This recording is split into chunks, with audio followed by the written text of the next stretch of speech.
Skip பண்ணிடாதீங்க ஒரே நிமிஷம். நம்ம எல்லாரையும் டெய்லியும் ஒருத்தன் ஏமாத்திட்டு இருக்கான்னு சொன்னவங்களால நம்ப முடியுமா?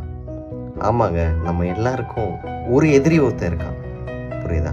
அவன் தான் வந்து பிசாசு. ஸோ இந்த பிசாசு நம்மளிடையே என்ன பண்ணுறான் அப்படின்னா, யாரோ ஒருத்தர் மூலமாக நம்மக்கிட்ட வந்து நம்ம காதில் ஏதோ ஒன்று பேசி பேசி பேசி, இப்போ எக்ஸாம்பிளுக்கு உன்னை ஒருத்தர் லவ் பண்ணுறான், இல்லை இவனை நீ லவ் பண்ணு அப்படின்னு ஏமாற்றுவான்.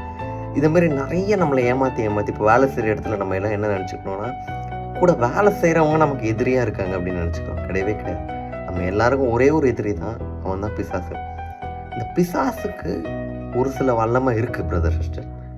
அவனாலையும் ஒரு சில காரியத்தை பண்ண முடியும். அவனாலையும் நோயை வந்து கொண்டு வர முடியும். ஸோ இந்த பிசாசுக்கு எதிர்த்து நில்லுங்க. கண்டிப்பாக உலகத்தை நம்ம ஜெயிச்சு பரலவும் போக முடியும்.